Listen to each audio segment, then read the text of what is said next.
ამერიკის შეერთებული შტატების ეროვნული უსაფრთხოების ახალ სტრატეგიას ევროპაში კრიტიკით შეხვდნენ. არა იმდენად მისი საერთო პათოსის, რამდენადაც მისი ევროპული ნაწილის გამო. 33 გვერდიან დოკუმენტში ვაშინგტონის მოკავშირე ევროპა სუსტ გეოპოლიტიკურ აქტორადაა წარმოჩენილი, რომლის მედეგობასაც ამერიკის მხრიდან გაძლიერება სჭირდება. ამასთან, თეთრი სახლის ხედვით, ევროპაში არსებული საემიგრაციო პრობლემები კონტინენტს იდენტობის დაკარგვით ემუქრება. აღებული ტრაექტორია კი განადგურებას უქადის. თუ ამას ევროპაში სიტყვის თავისუფლებისა და დემოკრატიის ჩახშობის შესახებ ამერიკის შეერთებული შტატების ვიცე-პრეზიდენტის ძველ ბრალდებებს დავუმატებთ, ბრიუსელის უკმაყოფილება ნათელია.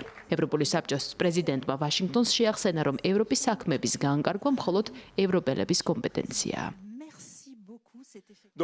ჩვენ გვაქვს განსხვავებული ხედვები მსოფლიოსთან დაკავშირებით. მართალია, რომ ამერიკის შეერთებული შტატების ახალი სტრატეგია საუბრობს ევროპაზე როგორც მოკავშირეზე, რაც კარგია, მაგრამ თუ მოკავშირე ხარ, მოკავშირის მსგავსად უნდა იმოქმედო. მოკავშირეები კი არ არიან საფრთხე ერთმანეთის საშინაო პოლიტიკაში ჩარევის თვალსაზრისით. ჩვენ პატივს ვცემთ მათ, პატივს ვცემთ ერთმანეთის სუვერენობას. უდავოა, ზოგიერთი ევროპელი არ იზიარებს ამერიკის ხედვებს სხვადასხვა საკითხთან დაკავშირებით. ეს ბუნებრივია, რომ არც ისინი იზიარებენ ზოგიერთ ჩვენს ხედვას, მაგრამ მიუღებელია ევროპის პოლიტიკაში ჩარევა. ამერიკის შეერთებული შტატები ვერ ჩაანაცვლებს ევროპელ მოქალაქეებს იმის არჩევაში, თუ რომელია სწორი და რომელია არასწორი პარტია. ამერიკის შეერთებული შტატები ვერ ჩაანაცვლებს ევროპას გამოხატვის თავისუფლების თვალსაზრისით. ისტორიამ გვასწავლა, რომ არ არსებობს გამოხატვის თავისუფლება ინფორმაციული თავისუფლების გარეშე. ეს კითხავს პლურალიზმის პატივისცემას. საკუთარი პოზიციები ევროპასთან დაკავშირებით ამერიკის შეერთებული შტატების პრეზიდენტმა ეროვნული სტრატეგიის გარდა პოლიტიკოსთან ინტერვიუშიც განავრცო. მან აღნიშნა, რომ ევროკავშირისა და ნატოს ამჟამინდელი შემადგენლობა მისთვის მოსაწონია და მტერს ევროპულ ბლოკში ვერ ხედავს, თუმცა მისი თვალით დანახული ევროპის სუსტ წერტილებზე ღიად ისაუბრა, ისე როგორც იდეოლოგიურ სხვაობებზე. თუ ევროპას სურს უკრაინის მხარდაჭერა, უნდა დაუჭიროს კიდეც მხარი. მე მომწონს ევროპა. იქ არ მყავს მტერი. ამჟამინდელი შემადგენლობა ძალიან მომწონს. მათ მართლა კარგად ვიცნობ, ზოგიერთი ჩემი მეგობარია. ზოგს არ აუშავს. ვიცნობ კარგ ლიდერებს, ცუდ ლიდერებს, ჭკვიანებსაც და სულელებსაც. ასეთებიც არიან. მაგრამ ევროპა ბევრი გაგებით არ აკეთებს კარგ საქმეს. ისინი ზედმეტად ბევრს საუბრობენ და არ მოქმედებენ. ეს ეხება უკრაინასაც. ომი კი გრძელდება და გრძელდება. უკვე 4 წელია ასეა. ვიდრე მოვიდოდი, მაშინ დაიწყო. ეს ჩემი ომი არ არის, ეს ბაიდენის ომია. მე ეს მაწუხებს მხოლოდ იმიტომ, რომ არ მომწონს ახალგაზრდა და ლამაზი ადამიანების სიკვდილის ყურება. ევროპა სულ სხვა ადგილად იქცა. ჩემი აზრით, ახლო ხანში ბევრი ევროპული ქვეყანა აღარ იქნება სიცოცხლისუნარიანი. მათი საემიგრაციო პოლიტიკა კატასტროფაა. ჩვენც გქონდა ასეთი სიტუაცია, მაგრამ ასე აღარაა. ევროპაში მსოფლიოს ყველა ადგილიდან ჩადიან. არა მხოლოდ ახლო აღმოსავლეთიდან, კონგოდან და კონგოსა და სხვა ქვეყნების ციხეებიდან. რაღაც მიზეზით მათ სურთ იყვნენ პოლიტკორექტულები. არ სურთ ამ ადამიანების უკან გაგზავნა. შეხედეთ პარიზს, სულ სხვა ქალაქია. ლონდონს შეხედეთ, საშინელი მერი ყავთ გვარად ხანი. მიყვარს ლონდონი და მეზიზღება ამის ყურება. ჩემი ფესვები ევროპიდანაა და მძულს ამის ყურება. მე არ მინდა ევროპის მართვა, მე ამერიკის შეერთებულ შტატებს ვმართავ. ნატო მამას მეძახის. 2-დან 5%-მდე ავიყვანე მათი მთლიანი შიდა პროდუქტი თავდაცვისთვის. ევროპა ნადგურდება.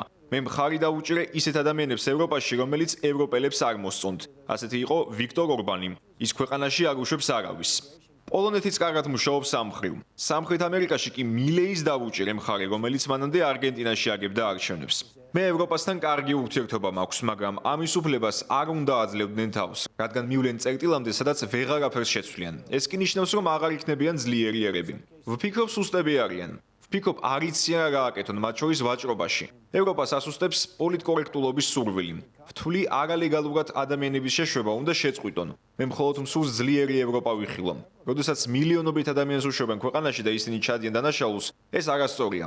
შეხედეთ შვედეთს, გერმანიას, იქ კრიმინალი არ არსებობდა. ვთვლი, ანგელამ ორი შეცდომა დაუშვა, მიგრაციასთან და ენერგეტიკასთან დაკავშირებით. ვთვლი, რომ რუსეთი ისურვებდა სუსტი ევროპის ხილვას. მე მაქვს ხედვა ამერიკის შეერთებულ შტატებზე და არა ევროპაზე. მე უბრალოდ მინდა ძლიერი ევროპა დავინახო. მე მაქვს თვალი და ყური და ცოდნა. ვხედავ რაც ხდება. ეს კი საშინელებაა, რაც ევროპაში ხდება და ევროპელებმა რამე უნდა გააკეთონ ამასთან დაკავშირებით. ვაშინგტონში თვლიან, რომ თუ ევროპაში გარდამტეხი იდეოლოგიური ცვლილებები არ მოხდა, 20 წელიწადში კონტინენტის ცნობა შეუძლებელი გახდება. ამ მხრივ შტატები ცდილობს უბიძგოს ევროპას აიღოს მეტი პასუხისმგებლობა საკუთარი თავის დაცვაზე, ასევე გახსნას ბაზარი ამერიკული პროდუქციისთვის. სტრატეგიამ ნათელი გახადა, რომ თეთრი სახლი ევროპის ულტრამემარჯვენე ძალების მხარდამჭერია, რომლებიც მათთვის საერთო სტრატეგიას უფრო მეტად შეესაბამებიან. ახალ უსაფრთხოების სტრატეგიას ეხმაურებიან გერმანიაშიც, სადაც რამდენიმე თვის წინ ერთ დროს დონალდ ტრამპის პარტნიორმა ილონ მასკმა ამ მომრჩევლებს პირდაპირ მოუწოდა ულტრამემარჯვენეთა მხარდაჭერა არჩევნებზე. ზოგიერთი რამ გასაგებია, ზოგიერთი გაუგებარი, ზოგიერთიც მიუღებელი ევროპული პერსპექტივიდან. ვერ ვხედავ ამერიკელების სურვილის საჭიროებას გადაარჩინონ დემოკრატია ევროპაში. თუ აუცილებელია მისი გადარჩენა, ამას ჩვენითაც მოვახერხებთ. კითხვა თუ რას ნიშნავს ეს ჩვენი უსაფრთხოების თანამშრომლობისთვის, ცხადია ყველაზე მნიშვნელოვანი კითხვა. ეს ადასტურებს ჩემს შეფასებას, რომ ჩვენ ევროპაში და შესაბამისად გერმანიაშიც უსაფრთხოების პოლიტიკის თვალსაზრისით ბევრად უფრო დამოუკიდებლები უნდა გავხდეთ შეერთებული შტატებისაგან. ეს არაა სიურპრიზი, თუმცა ახლა ეს უკვე დოკუმენტირებულია ამერიკის სტრატეგიაში. და მასში, რა თქმა უნდა, განსაკუთრებით მკაფიოდ ჩანს ამერიკა უპირველეს ყოვლისა პრინციპი. ამერიკელებთან საუბრისას ხშირად ვამბობ, რომ პრინციპი ამერიკა უპირველეს ყოვლისა მისაღებია, მაგრამ ამერიკა მარტო ვერ იქნება თქვენს ინტერესში. თქვენ მსოფლიოშიც გჭირდებათ პარტნიორები და ამ პარტნიორებს შორის შეიძლება იყოს ევროპა. ხოლო თუ ევროპასთან ვერ პოულობთ საერთო ენას, მაშინ გერმანია მაინც აქციეთ თქვენს პარტნიორად. ამერიკის შეერთებული შტატების ახალი ეროვნული უსაფრთხოების სტრატეგია ფართო დოკუმენტია, რომელიც ტრამპის ადმინისტრაციის ძირითად საგარეო პოლიტიკურ პრიორიტეტებს ადგენს.